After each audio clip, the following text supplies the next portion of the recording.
আমি মুম্বাইয়ে পড়াশুনো করতাম। বাবা মা সিদ্ধান্ত নেয় দেশে সেটেল হবে। যথারীতি আমাকেও নিয়ে চলে আসে। আমি ক্লাস 8-এ ফাইনাল এক্সামটা ওখানেই দিয়েছি। মা আমাকে এখানের স্কুলে 9-এ ভর্তি করে দেয়। প্রথম একটু অসুবিধে হতো। নতুন স্কুল, নতুন বন্ধু বান্ধবী। রোহিত বলে একটি ছেলে, ও আমার ক্লাসের ফার্স্ট বয়। ভীষণ ভালো আর দেখতেও খুব সুন্দর। ও একদিন আসে আমার সাথে বন্ধুত্ব করতে। কয়েকদিনের মধ্যেই আমরা দুজনে খুব ভালো বন্ধু হয়ে যাই। 9 শেষ করে যখন 10-এ উঠি, একদিন আদিত্য বলে একটা ছেলে আমাকে লাভ লেটার দেয়। আমি ভীষণ ভয় পেয়ে যাই। ওই লেটারের কথা আমি কাউকে বলিনি। আদিত্য ভাবতে শুরু করে আমিও বোধহয় ওকে পছন্দ করি। ক্লাসের মধ্যে আদিত্য এমন একটা ভান করতো যেন আমি ওকে ভালোবাসি। একদিন রোহিত জানতে পারে আদিত্য আমাকে পছন্দ করে। ওই দিনই রোহিত আমাকে স্কুল ছুটির পর দাঁড়াতে বলে। স্কুল ছুটির পর আমি স্কুলের সাইকেল স্ট্যান্ড থেকে সাইকেলটা বের করে আসছি। রোহিতকে কোথাও দেখতে পেলাম না। ভাবলাম হয়তো বাড়ি চলে গেছে। কি বলবে বলছিল, হয়তো কাল বলবে। আমি সাইকেলে উঠে কিছুটা পথ এসেছি। দেখছি রোহিত আমাদের বাড়ি আসার পথে দাঁড়িয়ে আছে। ওর বাড়িটা অন্যদিকে। কি রে, তুই এদিকে কোথায় যাবি? সাইকেল থেকে নাম, কথা আছে। হ্যাঁ, তখনও বললি কথা আছে। আমি তো স্কুল ছুটির পর এদিক ওদিকে দেখলাম, তোকে কোথাও দেখতে পেলাম না। তা বল, কি বলবি? আদিত্য তোকে লাভ লেটার দিয়েছে?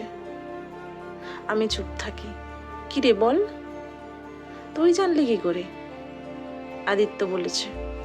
ওকে পছন্দ করিস তুই? পাগল নাকি? ও কি বললো আর তুই বিশ্বাস করলি? তার মানে সবটা মিথ্যে। তুই ওকে ভালোবাসিস না? না, একদমই না। তাহলে চিঠির ব্যাপারে আমাকে কিছু বলিসনি কেন? আরে কি বলবো, আমি তো নিজেই ভয় পেয়ে গেছিলাম। ওসব ছাড় তো, তুই এত রিয়াক্ট করছিস কেন? কেন রিয়াক্ট করছি বুঝতে পারছিস না? আমি ভালোবাসি তোকে। কি? হ্যাঁ, আমি ভালোবাসি তোকে। ভাবছিলাম তুই বুঝতে পারবি। কিছুদিন যাক, মাধ্যমিক পরীক্ষাটা শেষ হোক, তারপর তোকে বলবো। কিন্তু আদির মুখে তোর কথা শোনা মাত্র আমি প্রচণ্ড রেগে গিয়েছিলাম জানিস। অনেক ভালোবাসি তোকে। এই রোহিত, দাঁড়া, কি বলছিস এসব? বয়স কত আমাদের বলতো? এখন থেকে এসব বলছিস? কি করব বলতো, আমি তো এখন তোকে বলতেই চাইনি, কিন্তু তোকে হারিয়ে ফেলার ভয়ে আমাকে বলতেই হলো। আচ্ছা ঠিক আছে, এবার শান্ত হো। এখন বাড়ি যা তো। রাগলে তো তোকে ভালোই লাগে। হ্যাঁ, তা তো লাগবে। খুব মজা পেয়েছিস না আমাকে কষ্ট দিয়ে? আরে তোকে কে কষ্ট দিয়েছে? আমি? হ্যাঁ তুই। একবার বলতে তো পারতিস আদির কথাটা। তুই বললি না, চেপে গেলি। ছাড় না ওসব কথা। তোর আমাকে ভালো লাগে তো? রোহিত শোন, ওসব নিয়ে আমি কোনোদিন ভাবিনি। যেমন আমরা দুজনে বন্ধু হয়ে আছি তেমনই থাকি। পরে যদি মনে হয় তখন না হয় দেখা যাবে। দেখা যাবে না, আমি তোকে ছাড়া থাকতে পারবো না। বড্ড ভালোবেসে ফেলেছি তোকে। আচ্ছা ঠিক আছে, শোন, এখন আমাকে বাড়ি যেতে দে। কে কখন চলে আসবে বলবে একটা ছেলের সাথে এতক্ষণ কি কথা বলছে। আচ্ছা ঠিক আছে, যা। তবে হ্যাঁ, আদিত্য আমাকে আর কোনোদিনও ডিস্টার্ব করেনি। হয়তো রোহিত আদিত্যকে কিছু বলেছে, তবে এ বিষয়ে রোহিত আমাকে কোনোদিনও কিছু বলেনি। দুজনেই মন দিয়ে পড়াশুনো করলাম। মাধ্যমিকে দুজনেরই রেজাল্ট খুব ভালো হলো। একই স্কুলে দুজনেই সায়েন্স নিয়ে এইচএসে ভর্তি হলাম। পড়াশোনায় ও আমার থেকে বেশি ইন্টেলিজেন্ট ছিল। আমি কোনো পড়া বা ইকুয়েশন না পারলে ও আমাকে খুব সহজ করে সেটা বুঝিয়ে দিত। ধীরে ধীরে আমারও ওকে ভালো লাগতে শুরু করে। একদিন ও আমাকে বলে, নেহা। হ্যাঁ বল, এবার কি আমরা আমাদের রিলেশনটা নিয়ে ভাবতে পারি? এই প্রথমবার ওর কথাতেই আমি লজ্জা পেলাম। কি বলবো বুঝতে পারছি না। কি রে, আর কতদিন অপেক্ষা করাবি? তোর কি আমাকে ভালো লাগে না? না তা নয়, তবে আমাকে মেনে নিতে সমস্যা কোথায় তোর? আমি বলতে পারবো না, যা। আমি তোকে অনেক ভালোবাসি রে। তাই? হ্যাঁ, তুই বুঝতে পারিস না? কি রে, তুই বুঝতে পারিস না? হ্যাঁ পারি, তবু শুনতে ভালো লাগে। নেহা, তার মানে তুইও আমাকে ভালোবাসিস? যাই হোক, তুই আমাকে বাঁচালি। তোর চুপ থাকাতে আমি খুব ভয় পেয়ে গিয়েছিলাম। কিসের ভয়? তোকে হারানোর ভয়। এত ভালোবাসিস আমাকে? হ্যাঁ রে, নিজের জীবনের থেকেও বেশি। থাক থাক, এবার একটু বেশি ফিল্মি ডায়লগ বলে ফেলছিস। দেখতে দেখতে ওর সাথে আমার রিলেশন 7 বছর হয়ে গেল। ও এখন একটা ভালো চাকরি করে, আর আমিও রিসেন্টলি একটা চাকরি পেয়েছি। একদিন দুজনে ঘুরতে বেরিয়েছি। ও আমাকে বলে, চল এবার দুজনে বিয়েটা করে নিই। কতদিন আর এভাবে প্রেম করব? হ্যাঁ হ্যাঁ, আমার কোনো অসুবিধা নেই। এখন দুজনেই চাকরি করছি, এবার বিয়েটা করে নিলে কোনো সমস্যা হবে না। নেহা। হ্যাঁ বল। এই সেদিন তুই আমার ভালোবাসাটা অ্যাকসেপ্ট করলি, আর আজ দেখ আমরা বিয়ে করতে চলেছি। এই সেদিন না মশাই, 7 বছর কেটে গেছে। হ্যাঁ, 7 বছর হয়ে গেল। তাও তোকে একই রকম লাগে, উল্টে এখন তোকে আরো বেশি করে ভালো লাগছে। তাই? তার মানে আমাকে আগে তোর ভালো লাগেনি? জান, ভালো না লাগলে কি ভালোবাসা যায়? বুঝিস না কেন? ও আমার দিকে অপলক দৃষ্টিতে তাকিয়ে আছে। এই রোহিত, কি দেখছিস অমন করে? তোমাকে। বাবা, আবার তুই ছেড়ে তুমি? হ্যাঁ রে, বিয়ের পরও কি তোকে তুই বলবো নাকি? তাই এখন থেকে তুমি বলাটা অভ্যেস করেছি। তুমিও আমাকে তুমি বলাটা অভ্যেস করে নাও। অত কি দেখছিস বলতো? তোমাকে। কেন, আগে কখনো দেখিসনি? হ্যাঁ দেখেছি, তবে এবার তো বউ করে কাছে পাবো, তাই ভাবছি। খুব দুষ্টু হয়েছিস না? আবার তুই বলছিস? তুমি বল তুমি। আস্তে আস্তে হয়ে যাবে। চলো এবার বাড়ি ফিরতে হবে। আর একটু থাকো না, তারপর যাবে? না মশাই, এরপর দেরি করলে সন্ধ্যা নেমে আসবে। সন্ধ্যা নামলে তো কি হয়েছে, আছো তো তোমার বরের সাথে। না মশাই, আগে বিয়েটা হোক, লোকজন এগুলোকে ভালো চোখে দেখে না। আচ্ছা ঠিক আছে, আজই বাড়ি গিয়ে তোমার কথা বাবাকে বলবো। কি বলবে? বলবো, বাবা আমি নেহাকে ভালোবাসি, আমি ওকে বিয়ে করতে চাই। ধুর পাগল, তোমার যেমন করে বলতে হয় বলো, আমি বাড়ি গেলাম। চলো তোমাকে একটু এগিয়ে দিয়ে আসি। না না, যেতে হবে না, আমি একাই যেতে পারবো। তা বললে কি হয়, এত সুন্দরী বউকে একা ছাড়তে মন চাইছে না যে। তুমি যে কি বলো না, বিয়েই হলো না আর বউ বউ করছে। হয়নি, আর হতে কতক্ষণ? লোক দেখানো বিয়েটা হয়নি, কিন্তু মনে মনে তোমার সাথে আমার বিয়ে অনেক আগেই হয়ে গেছে, তাই না সুইটহার্ট? বেশ ভালো লাগছে ওর কথাগুলো শুনতে। ওর সাথে গল্প করতে করতে বাড়ির কাছাকাছি চলে আসি। রোহিত, এবার তুমি যাও। কেন? চলো না গো তোমার বাড়িতে নিয়ে। আর পাগলামি করো না, আর কয়েকটা দিনের তো ব্যাপার, সব কিছু ভেস্তে দিও না তো। এবার যাও। ঠিক আছে, রাতে ফোন করব। হ্যাঁ হ্যাঁ যাও। অনেকটা রাত হয়েছে, ও ফোন করেনি। থাক, এত রাতে ওকে আর ফোন করব না, হয়তো ঘুমিয়ে গেছে, কাল আবার অফিস আছে। ঘুমোচ্ছে ঘুমোক। ওর কথা ভাবতে ভাবতে আমিও ঘুমিয়ে পড়ি। পরের দিন সকালে ঘুম ভাঙতে না ভাঙতেই দেখি ফোন বাজছে। হ্যালো। ফোনের ওপাশ থেকে রোহিত বলে, আজ একবার দেখা করবে? কি হয়েছে তোমার? কালই তো দেখা করলাম। তাছাড়া আজ তোমার অফিস নেই? হ্যাঁ আছে। তাহলে? আজ ছুটি নিয়ে নেব।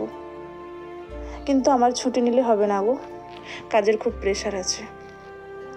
ও আচ্ছা ঠিক আছে, তোমার কাজ শেষ হলে বেরিয়ে কল করবে, আমি তোমাকে পিক আপ করে নেব। কি গো, এমার্জেন্সি কিছু? তোমার গলাটাই বা ধরা ধরা লাগছে কেন? কি হয়েছে বলো? না না, ঘুম থেকে উঠলাম তো, তাই বোধহয় গলাটা এমন লাগছে। ও ফোনটা রেখে দেয়। অফিস শেষে আমি রোহিতকে ফোন করি। হ্যাঁ, বাইরে বেরিয়ে এসো, আমি গেটের সামনে আছি। বাইরে বেরিয়ে দেখি রোহিত। ওঠো। আমি ওর বাইকে উঠে বসি। একটু দূরে গিয়ে একটা ফাঁকা রাস্তার কাছে ও বাইকটা দাঁড় করায়। এখানে দাঁড় করালে যে? আচ্ছা বলো, তুমি কি বলবে বলছিলে? মেসোমশাই ঠিক আছেন তো? আগের থেকে শরীরটা একটু ভালো হয়েছে? ও আমার দিকে তাকিয়ে আছে। কি হলো, তাকিয়ে থাকবে না কিছু বলবে? এমনিতেই সারাদিনটা টেনশনে রেখেছ। আচ্ছা নেহা, আমি যদি তোকে বলি আমাকে ভুলে যা, আমাকে ভুলে যেতে পারবি? কি বলছিস? কথাটা ভেবে বলছিস তো?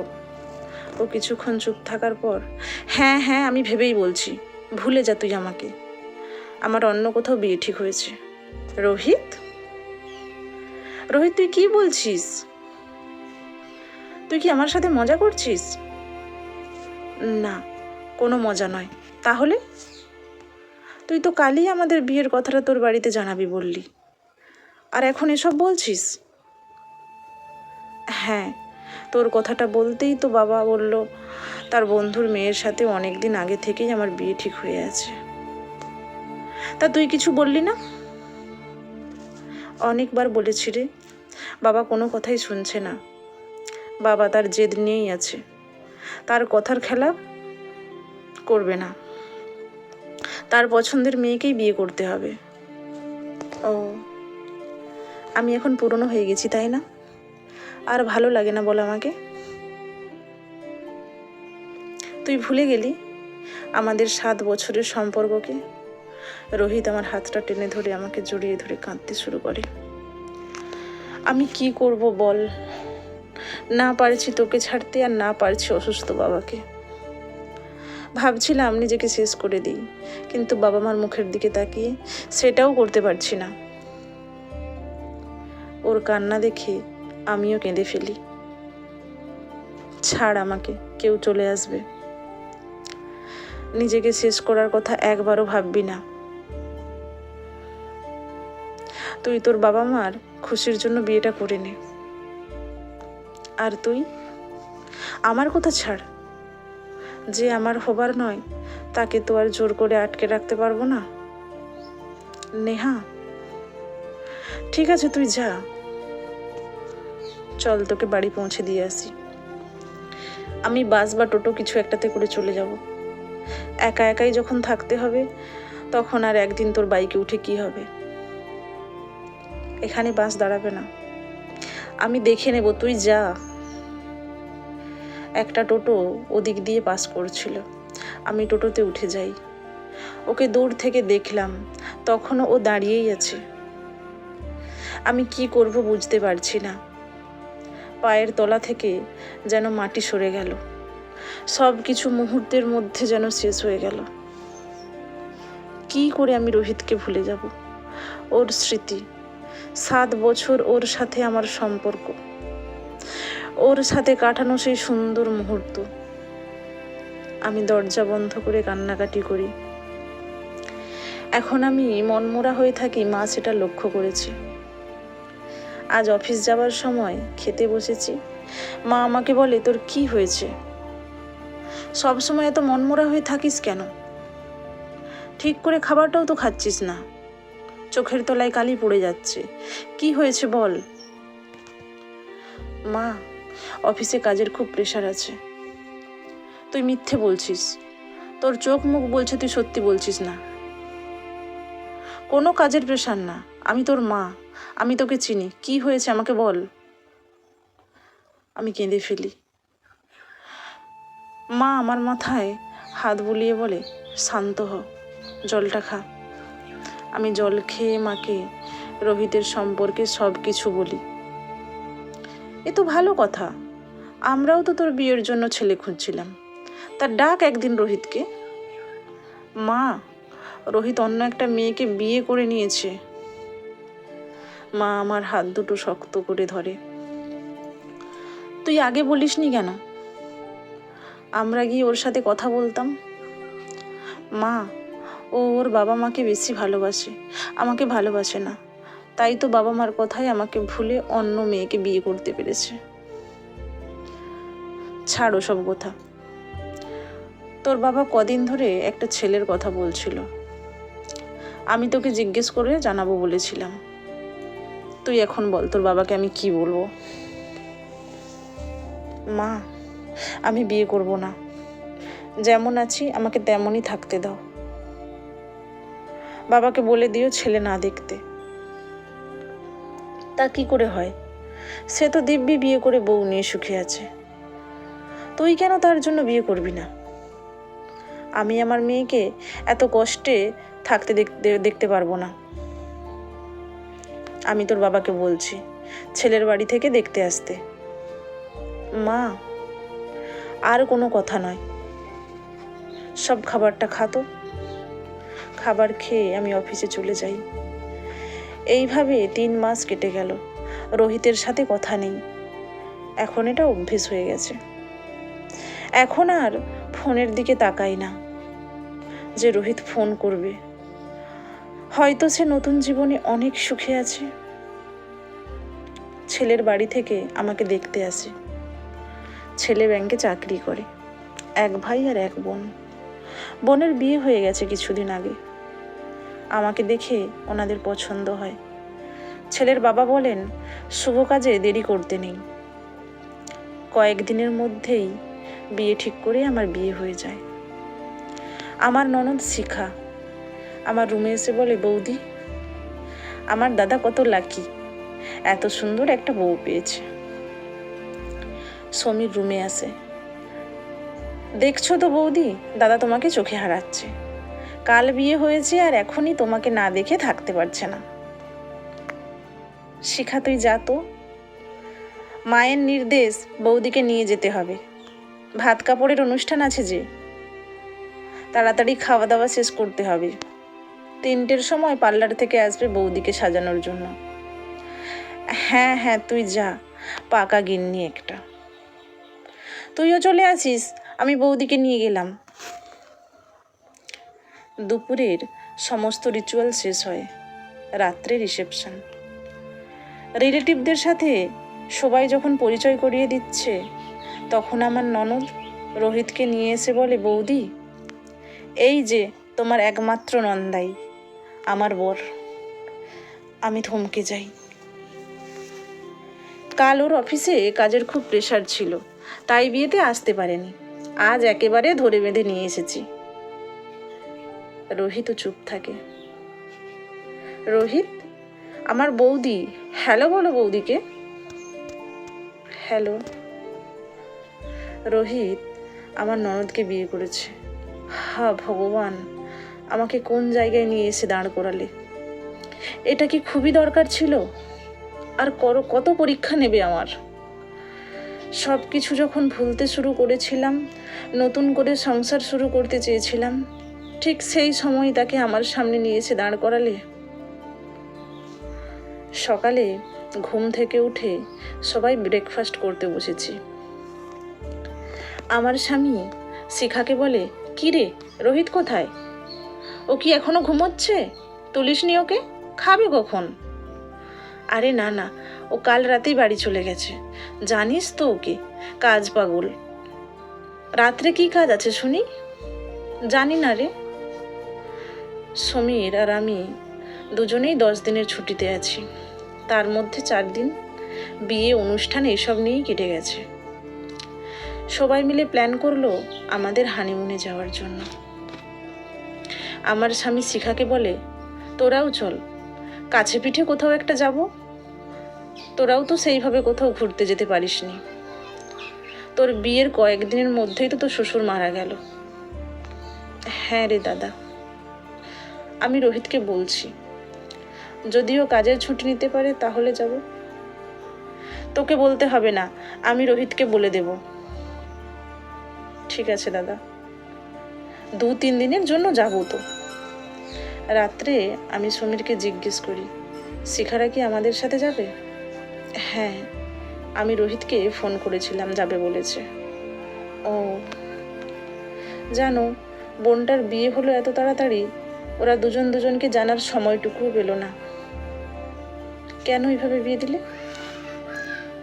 আরে রোহিতের বাবা খুব অসুস্থ ছিল, বৌমা দেখে যেতে চেয়েছিল, তাই তাড়াহুড়োর মধ্যে বিয়েটা হয়েছে। আর সেই দেখো, বিয়ের কিছু দিনের মধ্যেই রোহিতের বাবা মারা যায়। কি প্যাথেটিক না?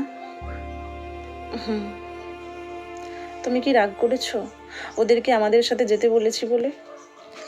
না না, রাগ করবো কেন? হ্যাঁ, ওরা ওদের মতো এনজয় করবে। ওরা সকাল সকাল রেডি হয়ে চলে এসেছে, একই মারুতিতে 4 জন।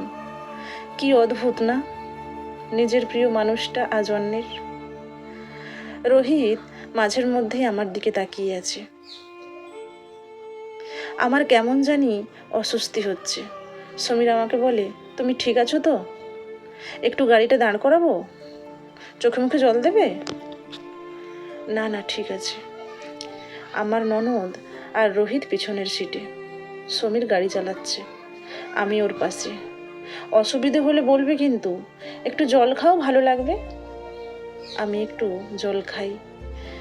আমার ননদ রোহিতের হাতটা ধরে, গাড়ির লুকিং গ্লাস দিয়ে সেটা দেখা যাচ্ছে। রোহিত হাতটা সরিয়ে দেয়। পাহাড় আমার খুব পছন্দের, পাহাড় দেখতে দেখতে ওপরে উঠছি, মনের মধ্যে একরাশ কষ্ট নিয়ে। যার সাথে একসাথে যাওয়ার কথা ছিল সেও আছে, কিন্তু সে আজ অন্যের পাশে, সে এখন অন্য কারোর। আমরা এখন সিকিমের রাবাংলাতে। আমরা সবাই একটা হোটেলে উঠি, ফ্রেশ হয়ে খাওয়া দাওয়া শেষ করি, একটু রেস্ট নিয়ে বিকেলে ঘুরতে বেরোই সবাই একসাথে। ওখানে একটা বুদ্ধদেবের মন্দির আছে, খুব বড় মন্দির, ওখানেই যাই। হালকা ঠান্ডা আবহাওয়া, বেশ ভালো লাগছে। অনেকক্ষণ ঘোরার পর আমার স্বামী বলে, তুমি এখানে একটু বসো, আমি একটু পাশের দোকান থেকে আসছি। আমার ননদ বলে, চল দাদা, ওই দোকানটায় আমিও একটু ঘুরে আসি। আমার ননদ রোহিতকে বলে, চলো না ওই দোকানটাতে যাই। না না, তুমি দাদার সাথে যাও, আমি এখানেই আছি, আর ভালো লাগছে না। ঠিক আছে, তুমি বৌদিকে দেখে রেখো, চল দাদা। হ্যাঁ হ্যাঁ, চলো। রোহিত আমার পাশে এসে বলে, কেমন আছো? ভালো। জানতে চাইবে না আমি কেমন আছি? দেখে তো বোঝাই যাচ্ছে বেশ আনন্দেই আছো। তাই আমাদের ভাগ্যটা একবার দেখো। ভাগ্যের দোষ দিয়ে কি হবে? যা করেছো তুমিই তো করেছো, তুমি আমাকে দোষ দিচ্ছ? জানি আমি অন্যায় করেছি। আমি কি করতাম? বাবা আমাকে তার মরা মুখ দেখার দিব্যি দিয়ে বিয়ে করতে বলেছিল। আমি কি করে পারতাম? কোনো ছেলে কি পারে নিজের সুখের জন্য বাবার মরা মুখ দেখতে? জানো, আমার বাবা আর নেই। হ্যাঁ, শুনলাম তো। তুমি খুব সুখে আছো না? তোমার বর তোমায় খুব কেয়ার করে। গাড়িতেই তো দেখলে, সামান্য একটু অস্বস্তিতে কতবার জিজ্ঞেস করছে আমার কোথায় অসুবিধে হচ্ছে, কি অসুবিধে হচ্ছে। তোমাকে একটা কথা বলবো? বলো। এখন যদি বলি তুমি আমাকে মেনে নাও, পারবে মেনে নিতে? চলো না দুজনে আবার নতুন করে সব কিছু শুরু করি। তোমার বিয়ে হয়ে গেছে, আমারও বিয়ে হয়ে গেছে, এখন আগের সব কথা ভুলে যাও। কি করে ভুলবো তোমাকে? পারছি না আমি তোমাকে ভুলতে। যে বাবার জন্য তোমাকে ছাড়লাম সেই বাবাই তো আর পৃথিবীতে নেই। আর আমি শিখাকে কোনোভাবেই মেনে নিতে পারছি না। ও যতবার আমার কাছে আসার চেষ্টা করে ততবার আমি ওকে দূরে সরিয়ে দিই। আমি কিছুতেই ওকে স্ত্রীর অধিকার দিতে পারছি না। তুমিও কি পেরেছো সমীরকে মেনে নিতে? হ্যাঁ পেরেছি। তুমি মিথ্যে বলছো। স্বীকার করছি আমি আগে ভুল করেছি, কিন্তু আমি আর আগের মতো করব না, বিশ্বাস করো। তোমার বিয়েও তো অ্যারেঞ্জ ম্যারেজ হয়েছে, তোমার মর্জিতে তো হয়নি। তোমাকে দেখে আমি আর নিজেকে স্থির রাখতে পারছি না। জানি না আমি ঠিক বলছি নাকি ভুল। জানো রোহিত, বাবা মা ছেলে মেয়েদের জন্য সবসময় সঠিক সিদ্ধান্তই নেয়। সমীর আমাকে অনেক খুশিতে রাখে, আমার ছোট ছোট খুশির খেয়াল রাখেও।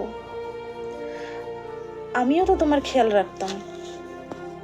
তুমি কি চকলেট খেতে ভালোবাসো, কি কালারের ড্রেসে তোমাকে সুন্দর লাগবে, সব কিছুই খেয়াল রাখতাম আমি। তুমি জানতে চাও ওর সাথে তোমার কিসের তফাৎ? তুমি অনেক বেশি জেদি, আরও বুঝদার। তুমি শুধু নিজের খুশির দিকে ধ্যান দাও, আর ও সবার খুশির কথা ভাবে।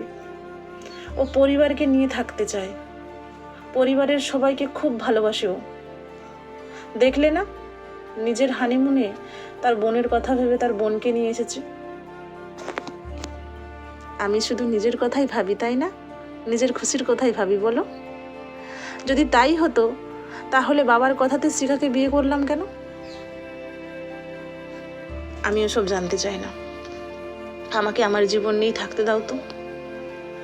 আর তোমার কাছে আমার একটাই অনুরোধ, তুমি শিখাকে ওর অধিকার দাও, মেনে নাও শিখাকে। সব সময় নিজের সুখের কথা ভাবলে চলে না।